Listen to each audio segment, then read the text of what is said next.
Hello there, and welcome back to the channel. It is time for the season finale of The Mandalorian Season 2. This is Chapter 16. Don't know the title, don't know any spoilers or anything like that. You've got Grogu ready? We're both very, very ready for this. Also, a little bit like, what's gonna happen? Are they gonna be able to get Grogu back? Are we gonna lose anyone this episode? There's still the question of Grogu sent out a signal while he was on that seeing stone, and is someone gonna show up? A Jedi, someone we know, a new character maybe? There's still a lot of questions. Also with Moff Gideon, what he's doing, the cloning, everything. And hopefully we're gonna get some answers in this episode. And then once it's over, we're gonna have to wait a whole year. I think we're ready, unless you have anything. You're just, yeah. Let's go. But before we do, I just want to say that you can, of course, always check out our full-length reactions where you can sync up the footage with your own copy of the episode. We also have early reactions at the moment for The Legend of Korra, where we are 3 episodes ahead. It's all over on Patreon, and the link is down in the description below. Okay, here we go. That was me, by the way. It was not Grogu. Whoa! Oh shit! They're going for that guy. Yeah. Dr. Pershing. Enslave 1. Boom! Yeah. Fucking iron cannon. They're pirates. Shouldn't we fight? I don't have a death wish. Do you? Wait, I've seen that guy before. See?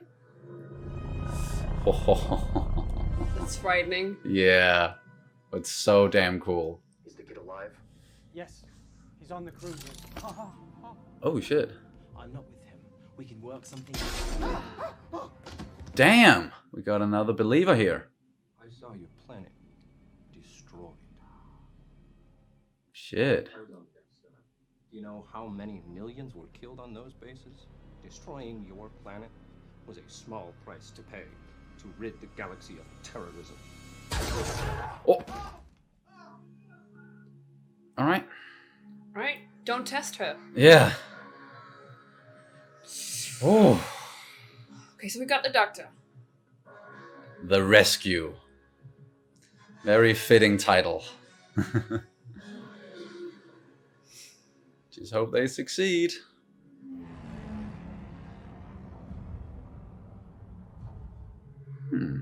Ominous. Where's this? Oh. Gonna be meeting up with the Mandalorians.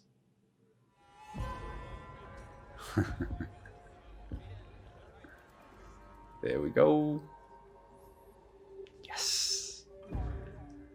I was really hoping we were gonna see them again this season. And it makes sense, because she wants the Darksaber. Mm-hmm. Moff Gideon. I'm interested. You'll never find him. Oh. But we will. You are not a Mandalorian. Never said I was. I didn't know sidekicks were allowed to talk. Oh, damn. You are a disgrace to your armor. Stop provoking him. I've heard your voice thousands of times. Yeah, that's why. Mine might be the last one you hear. Oh, we need her. Enough, both of you. Guys, the God. fuck. I will kill them off and retake what is rightfully mine. Help me rescue the child, and you can have whatever you want. He is my only priority. Yes. Mm-hmm. Very important. How long to power up? A few minutes, perhaps. Where's the child being held? He's being held here under armed guard. Very well. We split into 2. Well, he's honest so far. But why would he help? Phase 1. Take his code cylinder and seal off their holding bay. Anyone else, we can handle. We'll meet at the bridge. What a crew they got. Damn. Let's see if it's enough. Yeah. I don't care what happens to him as long as he surrenders to me. Prepare to exit jump space. And your shots have to look convincing. Power up those shields, princess. I'll put on a good show. So Boba's not going in. Staying in the slave one.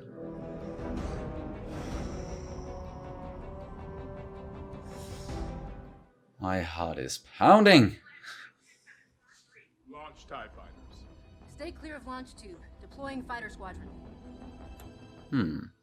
That wasn't part of the plan. He knows. Does he?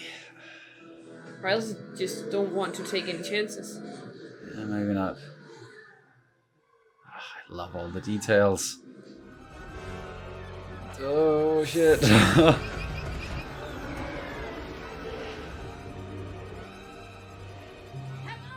They're gonna. Oh shit.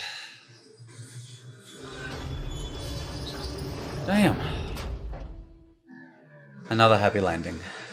Yeah. And see ya. Whoa. Activate the Dark Troopers. Shit, that means you only have a couple of minutes. Oh, and there's so many of them.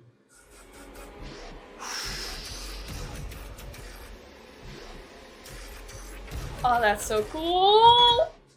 They're really cool, but fuck. The whole sequence. Yeah. And he's got the spear.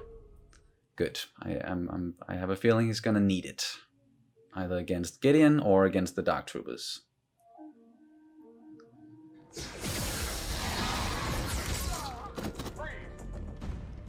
Drop your weapons. Yep. Oh, those jetpacks. They really come in handy. Yep. Shit.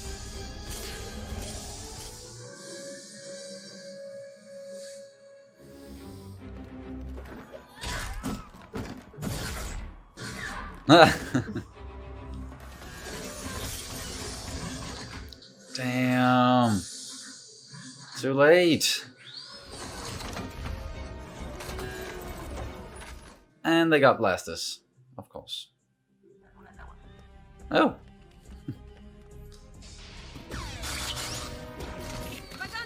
Oh shit. Oh, Yeah, just use it as use a the gun. fucking club.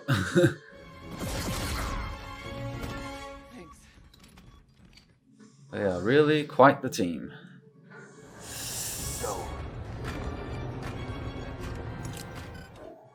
Oh shit. No. oh. Oh fuck, ouch. Okay, one of them got through. You're not gonna... Oh, the spear! Ah! This is not good.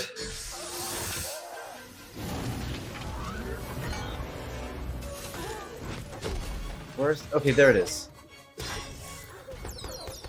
Ah, not even the whistling birds. Yeah, there we go.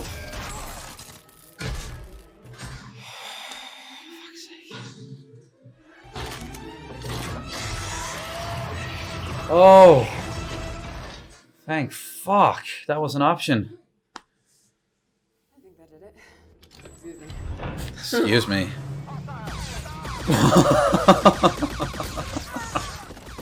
They are really no match for this team we got.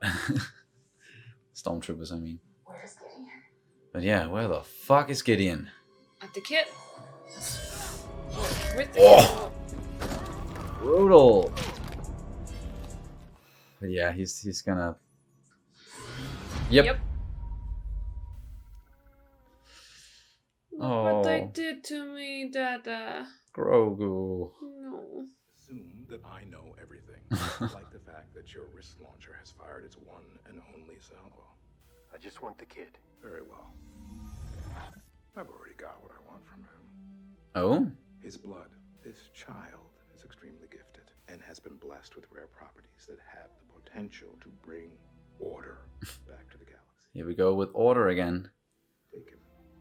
Huh. But you will leave my ship immediately and we will go our separate ways. Can you at least unshackle him, please? Yeah, fuck. That was a cheap trick, Gideon. Oof. There we go. We knew this was coming. Yep. Wonder if it's actually Pedro handling that spear. Sometimes, I think. Oh, that was a cool move.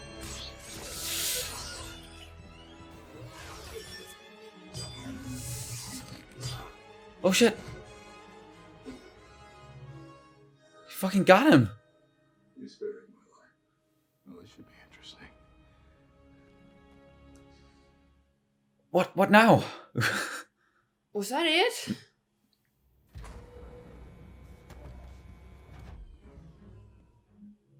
Oh yeah. Oh yeah. That's, yeah. Yep. She wanted him to surrender to her. This is gonna be an issue. Yep. Why don't you kill him now and take it? Did he do it on purpose? Mm. Yeah. The dark saber. That's what I said earlier. Whoever defeats the one with this dark saber, they will inherit it. No, it belongs to her. She can't take it. It must be one. Yeah, and it must be won in battle. I yield. It's yours. Yeah. Fuck this shit. Oh no. The dark saber doesn't have power. The story does. Without that blade, he's a pretender to the throne. Can we just say that she beat him? I'm sure Mando won't mind. He's right. Come on. Come on, just take Yeah. it. What's Yeah. happening? There's another one? We're being boarded. By what? Any life forms? None. Okay, they made it back to the fucking... shit.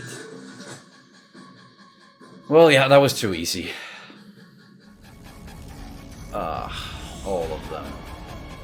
You were about to face off with the Dark Troopers. You had your hands full with one. Let's see how you do against a platoon. He's such a good bad guy, though. It's just... I know it's kind of like a typecast thing at this point, but I don't think he minds. What is... Oh, fuck. Don't worry, kid. I'm gonna get you out of here. He's tired.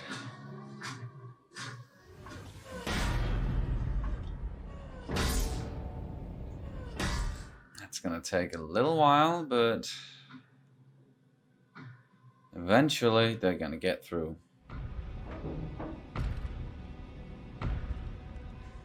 Someone's gonna have to come to the rescue or something here. Impressive fire team protecting you. Maybe. What's... Okay. One X-Wing? Great. We're saved. Incoming craft identified. I think it's actually fucking happening. Because that's a blue R2 unit in the X-Wing.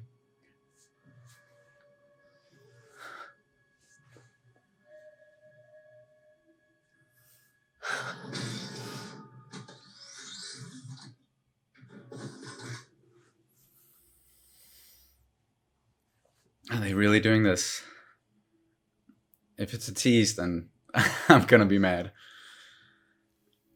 He's using the force. Right.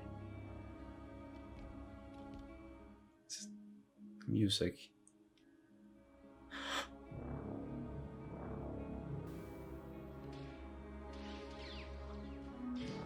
A Jedi. The Jedi.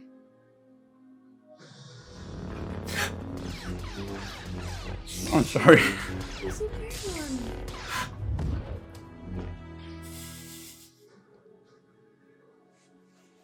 It's okay, hon.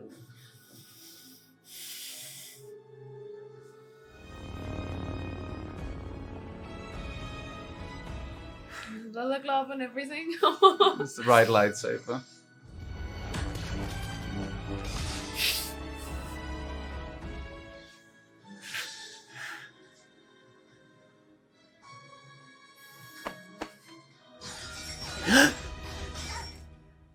No!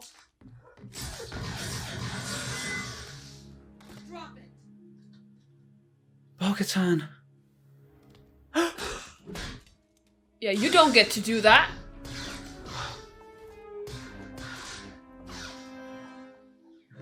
He's just taking them out.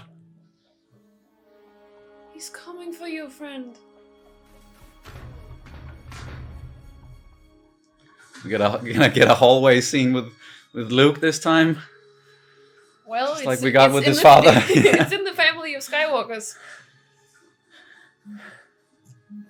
Breathe, hon. It's okay. It's happening. It's happening.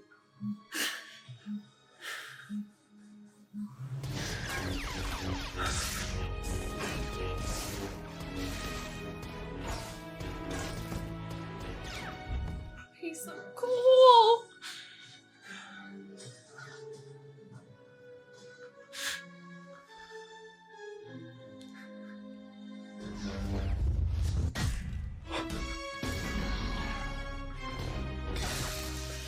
Most powerful fucking Jedi in the galaxy.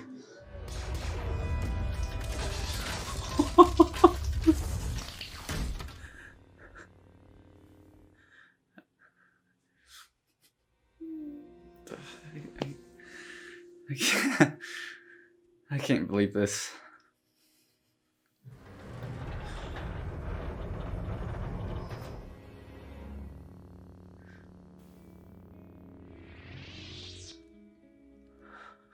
Are we gonna be allowed to see him?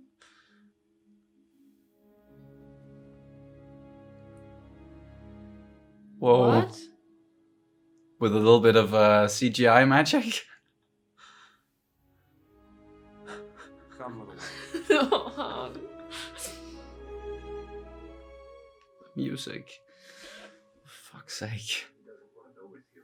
He wants your permission. He is strong with the Force, but he will not be safe until he masters his abilities. Can I go, Dada?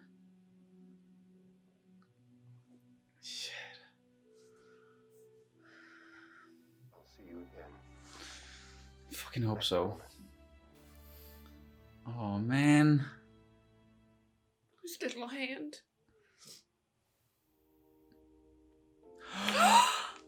He's actually doing it.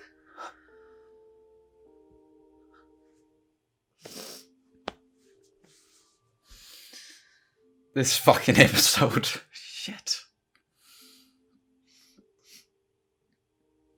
Dada?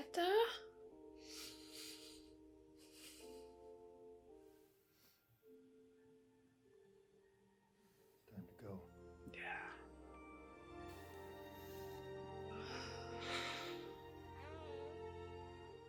Oh man.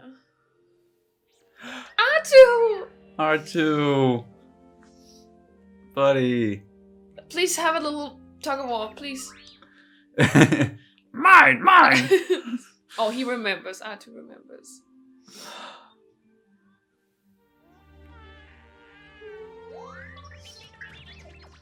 Oh, I'm just happy to see him.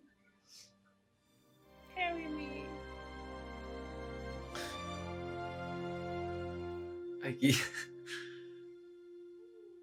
It's with Luke now. May the Force be with you.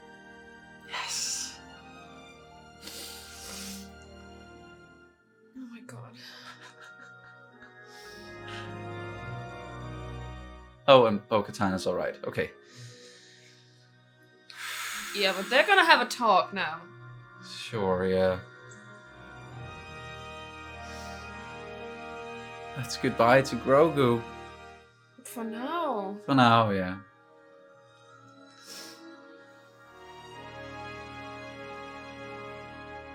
Oh, give him the ball. Okay.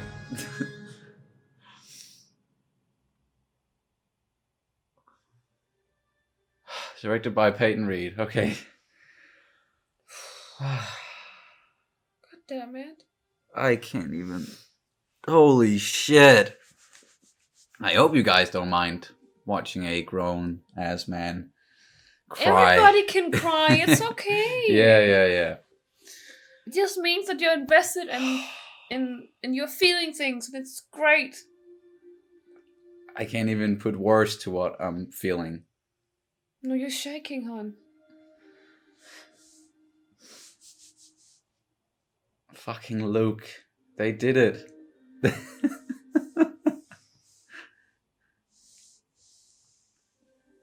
A little bit uncanny valley with the face, but it was Mark Hamill. It fucking was. I didn't.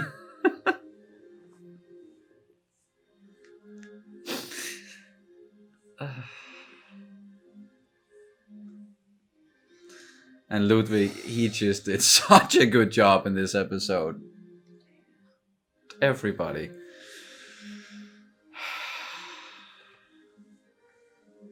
No artwork this time, though. No, we're just supposed to sit here and take everything in. Yeah, with just the wait. Nice and somber music. See what's gonna happen. Now we have the crescendo. Yeah. Oh man.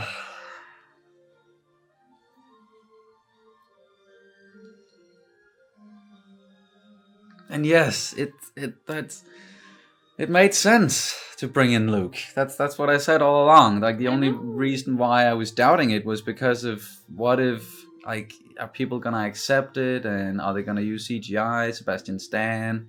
How are they gonna do it? Is it gonna be a quick cameo, or is he then gonna be a part of this whole thing? But I think the way they did it was just fucking perfect. He's like, for the majority of the time we saw him here, it was, you know, just a hooded figure just going through. Huh? Sorry, I just saw Stephen King. Never mind. Just continue. I think that, yeah, more people with that name. But either way, yeah, it was just him just going through the fucking Star Troopers. I was about to say, fuck off. Dark Troopers. I can't even. Oh. Oh, Jabba's palace? What the hell? Who took over for... Oh! That thing. Bib Fortuna. He's slowly turning into Jabba, that's for sure. He gained a little bit of weight. Oh. Who's, McClunky. Did he just say McClunky? Oh, it's Fennec. Yep. Not going in the Rancor pit today. If they still have a Rancor there. So I got a new one. Oh. Oh. Boba.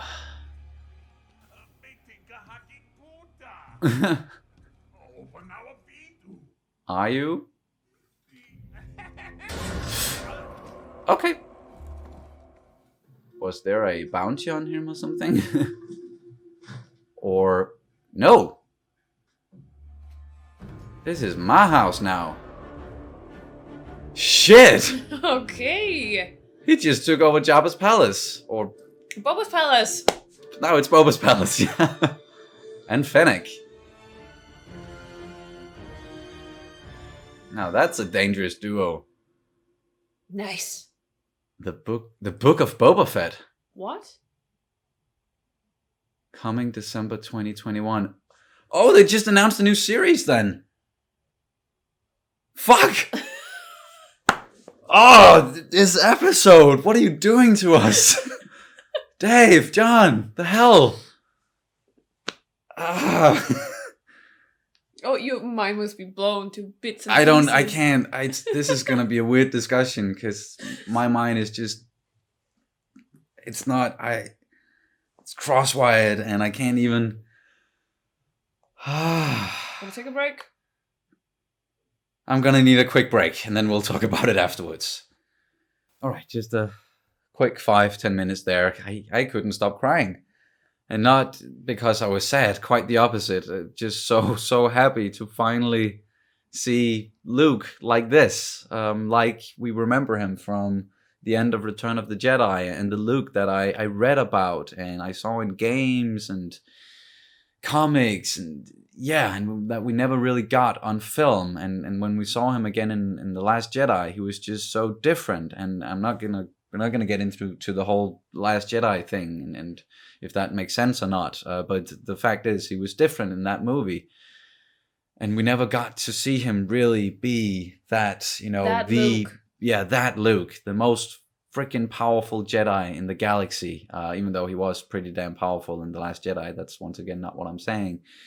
It's just where he is here, and we saw him just go through the freaking Dark Troopers like it was nothing.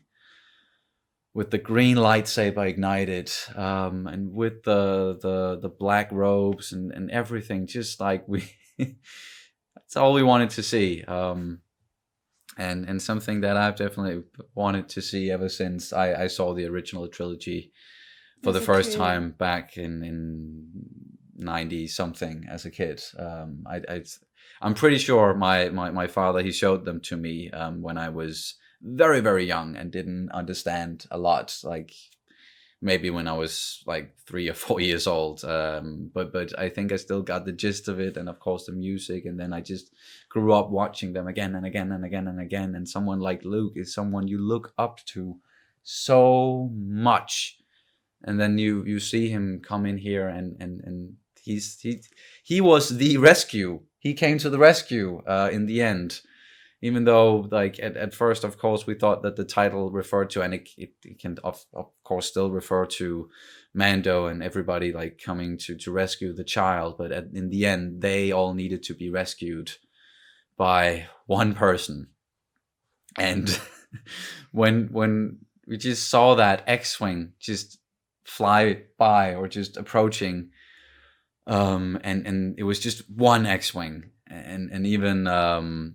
Cara Dune, she was like, oh yeah, great, one X-Wing, perfect, that's not going to do anything. And I could just see, okay, one X-Wing, and it looks like it's a blue astromech droid, and it just hit me right there. But I almost didn't want to believe it, because it was like, don't do this if it's not going to be who I think it's going to be. Then that's just going to be mean. But thankfully, it was not just a little tease, or it was the real deal. And then he stepped out and he just showed us how freaking powerful he really is. And then he took Grogu, which is, it makes so much sense. And when we talked about it, we have been talking about, like, what would make the most sense here. They sent out the signal, a powerful signal calling out to Force users in the galaxy. Who is the most powerful Force user in the galaxy? Who's actively searching for exactly, people. and who's actively searching for other Force users and Force sensitive kids. Yeah. It's Luke. It has to be Luke. And the only reason why they wouldn't do this is because of some real life stuff and expectations. Like Mike Hamill is like 100 years old, so he's not that old. Come on. Well, he's older now, but according to the credits there, they still used him. He was in the episode, so maybe he was like the mold, and then they used some deep fake or CGI, just de-aging stuff. It was obvious that they were doing some CGI stuff on his face, but I didn't mind that. And he wasn't, like, he was just being very calm and Jedi-like. So it fit perfectly, I think. And once again, with the story, it fits perfectly that he would be the one to show up. And I totally get why people at first, when that was a possibility, or they heard that might be a possibility, Luke showing up in the show, and people, a lot of people were like, I kind of don't want that. I don't want him to overshadow the Mando and everything else going on in the show. I don't want this to be like the Skywalker show all of a sudden. But in my mind, that was never really going to happen. Like, even if they did choose to use him, which they did, and then it was gonna have to be something like him rescuing them, which he did, or just showing up in the end and then taking Grogu, because once again, that just makes sense, and taking Grogu to the Jedi Temple to learn. That it does mean, unfortunately, if we think a little bit ahead here, that Grogu might be one of those Jedis who died when Kylo Ren, Kylo Ren, and like when he went all crazy and destroyed the Jedi Temple after, the stuff that happened in The Last Jedi we saw in the flashback. I'm not expecting for Grogu to be one of the Jedi that he took with him and then turned to the dark side. Or maybe in that time, like between now and The Last Jedi, or like between now and when the Jedi Temple it gets destroyed, Mando is actually gonna come back and get the child after Grogu has had some training, and then that's a way for Grogu to not be there, maybe. But either way, that's in the future. Now Grogu is with Luke. I almost still can't believe it. Just and saying it out loud. He's with Luke Skywalker, and we even got R2-D2. Like, yes, come that on. was a nice little. That was a nice little one thing cute there, yeah. thing meets another cute thing. But hey, that was just towards the end of the episode. But like even before that, it was an amazing episode. And we started out with Slave One in the pursuit there of Dr. Pershing on board that Lambda shuttle, and they got to him, and he was very willing to give up some information there. That was a bit weird, I think. Yeah, maybe that was a little bit weird, but maybe if we think of his character, he was always very focused on protecting the child, and he didn't want it to die, and it did seem like he was not 100% on the same page as Gideon or the rest of the Empire necessarily all the time, or maybe he just valued his life too much, and he was just like, sure, I'm gonna tell you whatever you want to know, just spare me. Either way, they got the information from him about like the layout of the cruiser and the dark troopers and the timer there that you need to get to them before they get powered up, which is going to take like 2 minutes. But before he told them all that stuff, they needed to gather some more allies for the mission. And that was an interesting scene we got there as well, with Mando and Boba walking in to a bar. Sounds like the start of a joke here. Not really. And then, of course, approaching Bo-Katan there. And they, right off the bat, they knew who Boba was. Mm-hmm. And Bo-Katan could recognize his voice. And they just kept antagonizing him. You're just a bounty hunter, and you don't deserve that armor. Like that whole spiel again that we got a little bit earlier with Mando, but then the explanation from Boba and with the chain code, like this armor belonged to my father, and before him it belonged to Jester Mariel, who was very much a Mandalorian, and I think that's confirmed as canon now. So there was some animosity there, so to say, and they even got into a little bit of a fight, and it was not clear who the winner was going to be. My money would be on Boba, but that may be because I'm a little bit like I want to see Boba lose in a fight, because I like him so much. But either way, they talked to them and convinced them to join because of Moff Gideon. They know where he is. They have his location, so now Bo-Katan can get her Darksaber. And that was a whole other thing with this episode, the back and forth with the Darksaber. And that's going to be an issue that's going to come up. Definitely. So now it's really starting to get clear why this is called the Mandalorian. Yep. Because now we are going to have Mandalorians against Mandalorians. And maybe, unless they can work it out and then go liberate Mandalore together. That's what we hope is going to happen, obviously. Yeah, but she's not going to back down. She seems to be too set on this to actually just accept. Yeah. What Moff Gideon said there, that was a pretty good point or good observation, that it's not really about the sword in that way. It doesn't have power in that way. It's the story about the sword, and the wielder of this sword will be the ruler of Mandalore and will win it in combat. So that is going to be an issue. And it is actually kind of like I expected, or I kind of predicted this a few episodes ago. I talked about what if Mando or Din Djarin, he's the one who's going to defeat Gideon with the spear, and because then technically he will be the ruler of Mandalore, he will have the sword. Because at that point I was like, I'm pretty sure there's something about you have to win it in combat, and that proved to be the case. So yeah, we're gonna get into that in the next season. But I also kind of predicted that maybe this season was gonna end with Grogu going away with a Jedi, and then going forward in seasons 3 and 4, we're gonna focus more on the Mandalorian aspect of it all, and going back to Mandalore, and with Bo-Katan, and it's once again seems like that is the route that they are taking. And I'm quite excited about that. I also get the argument that, oh no, maybe people aren't gonna be as interested in the show now that Grogu isn't gonna be a part of it as much, because he was a big part of it from the end of the first episode and then all the way until now. And it wasn't until last episode, chapter 15. That was the first episode we got in the series with no Grogu. It was still a great episode. But I know that a lot of people are probably going to miss that character, and maybe not. They're not going to be as interested in the show. I hope they're still going to watch it, obviously, and that maybe he's going to get to go and say hi to Grogu. Yeah, but I also believe that the last episode kind of cemented or proved that this show can stand alone without Grogu as well, because it worked well. And of course, I love Grogu as much as the next Grogu lover, but I also really enjoyed whatever happened in the last one, and I don't think it's gonna hurt me, at least. But I'm also a little bit more than a casual viewer, I would say. So definitely, it's not.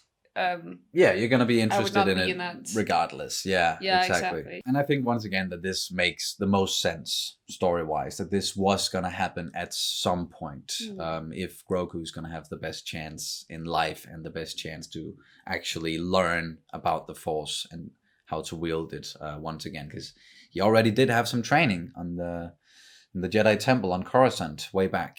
So resuming that training, it was going to happen at some point, and then we still have a lot of time before it actually happens with the whole Kylo Ren thing. Oh yeah.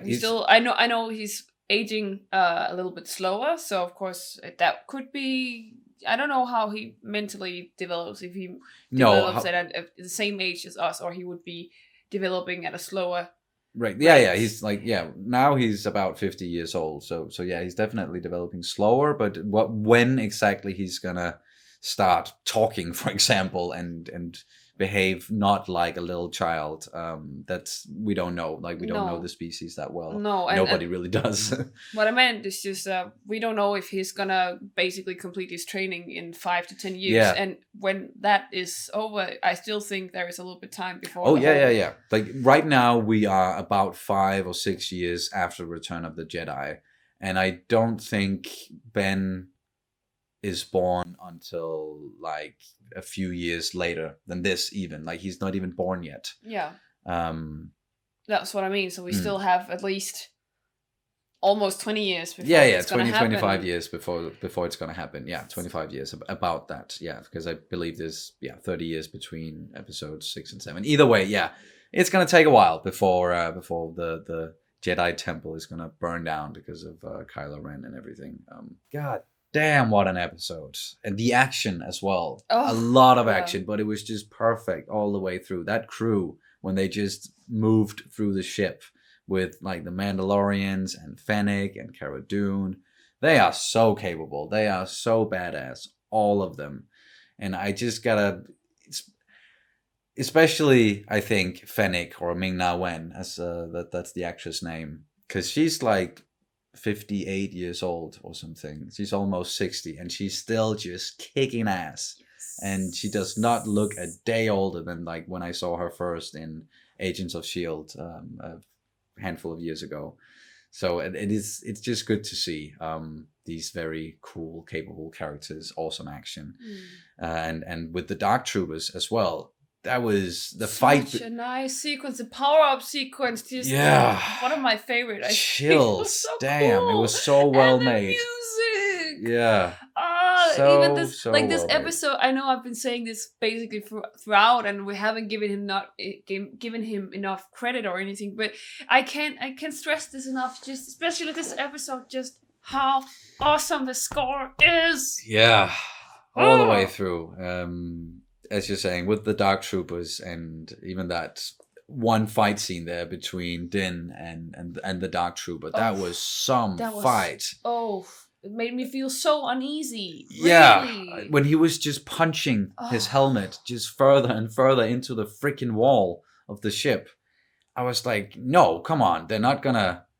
I know it's a possibility always. People can die, and Mando just as much as anyone else, but no, they're not going to kill him off. And he kept trying and using the flamethrower. That didn't really work. It did some damage, but not a lot. And then finally, he took the spear, and he started using it. And then after that, we also got the spear versus Darksaber fight. That was also a very cool and very well choreographed fight, I would say, yeah. Yeah, and with the whole head pounding thing, I hate to use this word because people don't take it seriously, but I felt a knot in my stomach. Like my stomach hurt. I was really afraid of him. Yeah, shit. I was also very afraid for him at that point, as I just said. But he managed to defeat him. Damn, he's good with that spear. And we mentioned it, or I said it out loud during the reaction. Is it Pedro? Maybe not. But he then later in the episode we saw Pedro, so it could have been. Yeah, but I feel like, and I'm sorry, I'm not trying to like body shame anything or anyone or anything, but I feel like sometimes you can see that he's a little bit more skinny. He's a little bit more skinny, tight, or like and I think that's his stuntman. And sometimes he's a little bit more chunky. And it sounds so wrong because I like chunky. It's just that sometimes I can see the difference, but of course it can be my eyes or whatever. But yeah. I felt like some of these shots he was actually chunky, so I think some of the shots may actually have been Pedro, also because we know he had spear practice to Game of Thrones, so possibly he remembered some of it, and that's why he might have been in the suit for at least some of the fights. I also believe a lot of the like real cool, like real stuntman kind of stuff, that was his actual stuntman doing it. One of them at least. Like there are several. There's several. I think they're like 3 or something. That one. Okay. I think they're like 3 or 4 people in the suit, like switching back and forth, like including Pedro. He was definitely in this episode. He was on the set. That could be a cool little extra tidbit to know whether or not that was actually him handling the spear. Doesn't make much of a difference at all. But yeah, then let's jump to, he took off his freaking helmet and we saw him. And he took it off when he said goodbye to Grogu, and he let everybody else see him, Luke included. I still can't believe I'm saying Luke like out loud and that he was in this. It's gonna take a while, guys, for me to just wrap my head around what we just saw. I'm still gonna need some time. I'm a little bit rattled. But that was such a nice moment. I'm sorry. I just can't help but see it a bit as a symbol that perhaps he was a bit,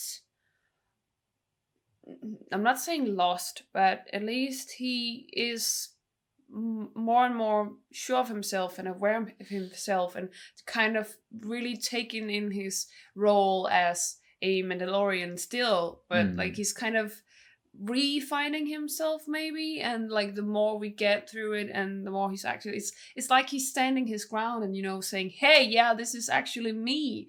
It's I know it's just symbolism is probably completely wrong or anything, but I like the message, like I'm standing by who I am, I'm standing by what I look like. It's almost as if you've been insecure about yourself your whole life basically, and suddenly you get an epiphany and you just like let go of all that, and you just like everything that's been bogging you down.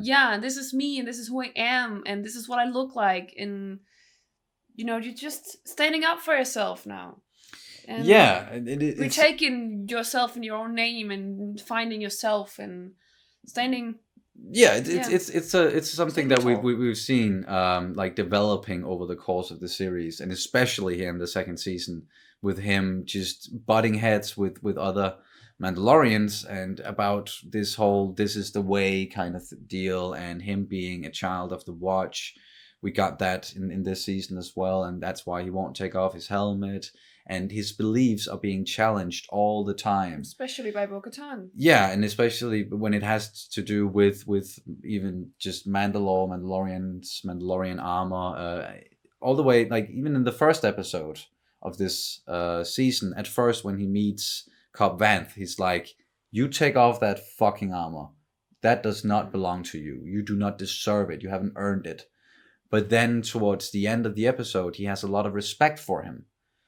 He still takes the armor, but he has a lot of respect for him. So that was like moving slowly there, and then everything with as you said, with Bo-Katan and with Boba as well, and then with especially also in the last episode with Bill Burr's character with Mayfeld, and him realizing, like, when you're desperate and you want to save something or someone that you love or really care for, then you're gonna have to let go of some of the stuff that you believed in before, or some of the stuff that was bogging you down.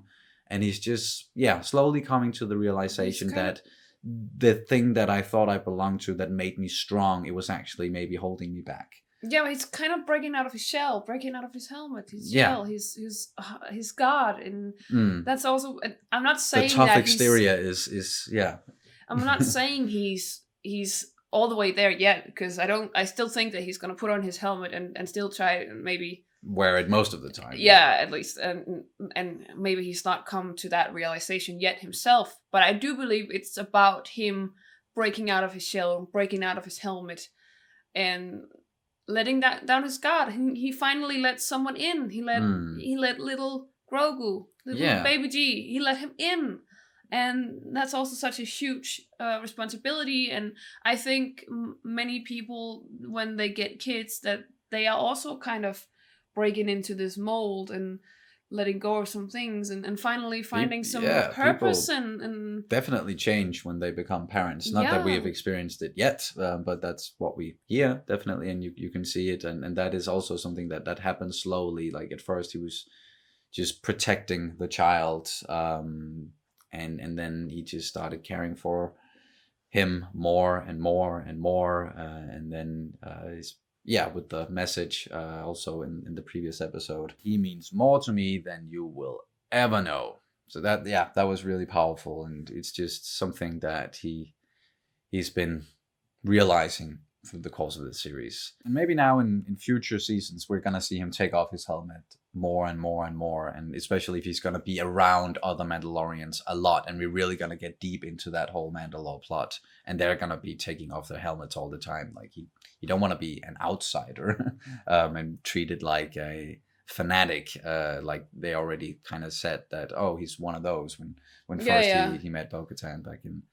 And he's one of them from one of them cults. Yeah, exactly. But maybe that's the point they're trying to, get across here with the whole believing thing. That especially when you come from a place that is like a cult, when you break out of a cult or something, and you've been indoctrinated with certain rules and a certain set of beliefs. Now, when you get out of it, you suddenly have to realize yourself anew again. And that's what the breaking out of the helmet might symbolize. It might, definitely. There's a lot of symbolism, and especially when it comes to what you believe in and where you're from. We even got some of that in the first scene here in the episode, in the shuttle with that actor, and I'm gonna look him up in a couple of minutes, and then I'm gonna know who it was. But I like that he was. Like, you were terrorists. Do you realize how many people blew up when you destroyed the Death Star? And you did that shit twice? And you cheered for it? And the entire galaxy cheered when we just died by the thousands when you blew up the Death Star. Millions, so in the millions. So the price of one planet to rid the galaxy of terrorists, that was worth it in his mind. So he was a true believer in the Empire and the cause. And from his point of view, things is just different than what we're used to when we are listening to people who are like against the Empire or from the rebellion or the New Republic. So it's just what you believe in, where you're from, your point of view. It's a big thing. Depends on your point of view. It really does, and that goes back to the original trilogy again with Obi-Wan, with Luke asking him, "You said Vader killed my father." Well, that is true from a certain point of view. It's it depends on how you look at it, where you're from.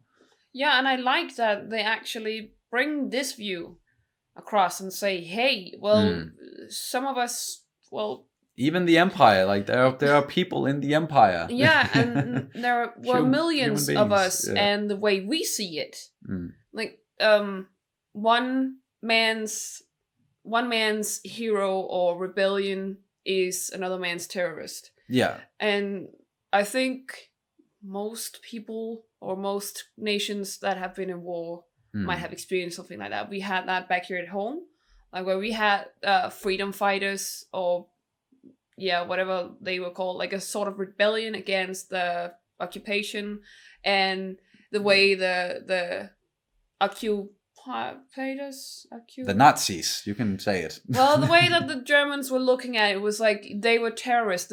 Our freedom fighters were terrorists. And so I kind of relate to what he said in here, and it's like, well, as you say, this is a certain point of view, and I really like seeing the other side of it, and that's what we are constantly being exposed to here throughout these like some of these episodes. And I just think it's so interesting because especially with the original trilogy, it's a lot. I think it's a little bit black and white. It's very black and white. It is meant to be so. Star Wars has been black and white. I'm not attacking that because I love tropes like that. I love that thing, and it's very easy to relate to that. But I also really like when they start to turn it upside down and look at it from another view, and it's just the comparison with the Empire and the Nazis, that's a very obvious one. Like they were modeled after something like the Nazis, and even if we don't, I don't want to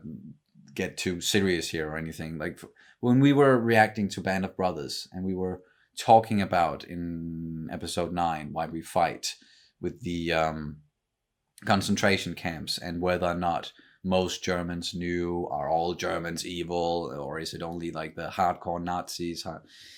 That's and I'm sure you can get into that conversation with the Empire as well. It's not all of them who are true believers in the cause and the order that they want and the way they're going about it. Some of them are just people working in the Empire. Just maybe like some of the Nazi soldiers were just that, soldiers, and didn't maybe necessarily really hold to the belief that with the Jews and everything. I don't want to get too serious, but it's just, that similarity there and just comparing the Empire to something as real as that, and that they are starting to let us see things from that perspective, whereas usually in Star Wars we don't really get that a lot. But these are new times. There's so much more Star Wars coming out these days, or about to, and we even I think we've talked about most of the things that went down in this episode. I'm still a little bit rattled. Might have missed something, and if we did, please just let us know in the comments. But we got a post-credit scene that's very much tied into like the future, a new series. They announced a new series, another one, The Book of Boba Fett. The fuck does that mean? Not quite sure there, like if we're speaking about like a book literally, but he took over freaking Jabba's palace, if it was still named Jabba's palace at that point, because Bib Fortuna was in. And then it was like Bib's Bib's palace? Bib's palace. Fortuna's palace? Yeah, I don't know, but now it's fucking Boba's palace. Yeah. And Fennec's, those two teaming up, being bounty hunters again. And that tells me that, Boba is not really gonna be involved in the whole Mandalore plot. He's gonna do his own thing, staying in the bounty hunter underworld, dealing with criminals. And then Fennec Shand is gonna be a part of that series. So Bo-Katan and Din and the others are gonna do their Mandalorian thing. So they're gonna break off from there. That's at least what I'm thinking. I don't know what Cara Dune is gonna do. Maybe she's probably gonna be one of the leads in the Rangers of the New Republic, series that's also gonna tie into the other ones, and getting Ahsoka that's going to tie into so much good stuff. I talked about it a little bit in the last one. And just quickly before we continue, I looked up some of the names of the actors and everything, and the guy playing that co-pilot, that was Thomas E. Sullivan, and I've seen him in Agents of S.H.I.E.L.D. actually, so same as Ming-Na Wen. And then Mark Hamill, he's like on here as Luke Skywalker, but we also have a double for the Jedi, and that was Max Lloyd Jones. Matthew Wood, he voiced Bib Fortuna, and just quickly, Cosca Reeves, that was the name of Sasha Banks' character, because I can never remember that for some reason. And then, Peyton Reed, he directed the episode. The guy, he did chapter 2, or not chapter 2, episode 2, that would be chapter 10 in this season, with the ice spiders and everything. And he also did Ant-Man, speaking of insects, I guess. Oh, I think I'm done. I can't. Gonna need another break. I'm gonna do a lot more talking Star Wars in the future. Yeah, please do. So look out for that. I have a lot of ideas, and maybe I'm just gonna start live streaming once in a while, when things are happening, anything Star Wars related, or if I just have a new theory that I want to share with you guys, or just something I want to talk about, or if I just want to interact with you guys just in general and just talk Star Wars, then I'm probably just gonna do a live stream, and then it's gonna be there as a video for you guys to watch afterwards, and doing that maybe a couple of times a week. We'll see down the line what I'm gonna be able to do, because I am not done talking about this, not at all. No. And I still can't fucking believe we got Luke Skywalker. Oi, yeah. Think about it. I'm gonna think about it. Let it marinate, so to say, and then I'm gonna talk about some more Star Wars later. But this was the finale of season 2, the season finale here, The Mandalorian. It was an amazing episode, probably my favorite so far. I could say that about all of them. Like every time we got a new episode, no, that's my favorite. No, that's my favorite. Oh, now that is my favorite. And it's man, oh man, oh man. I love this, and I hope you guys enjoyed it as well, both watching the episode, obviously, but also our reactions to it, and me crying like a little child again, because I definitely felt like a little child again. It all came back, and I just couldn't believe what I was seeing, and the tears just started streaming down my face. And you don't have to be apologizing. I'm not apologizing. I'm not ashamed or anything. I know some people out there are probably gonna be like, it's a man crying, be a man up. But no, fuck you guys. I'm allowed to cry when it comes to this stuff. So that's gonna do it. Do you have anything else you wanna say? Just that I'm so happy to see you this happy. Thanks. I'm also happy that this happened, and that all us Star Wars fans, we can rejoice in unison that it fucking happened. Luke Skywalker igniting his green lightsaber and being a badass, being the Jedi that we knew that he is, and that he was during this time period. Sorry, I can keep going and going. Yeah, please stop before I start crying as well. That's gonna do it. Thank you guys so much for watching. Thank you for following along with these Mandalorian reactions. We're of course gonna be back when the Mandalorian season 3, it premieres next year, and even before that, the Bad Batch and some other stuff, like all the Star Wars stuff. Going to be doing reactions and talking about it on the channel. You can be sure of that. Maybe not both of us all the time, but me, that's a given, 100%. I know I already said it, but thank you guys once again so much for watching, and we'll see you as soon as possible. May the Force be with you always. Bye. Bye.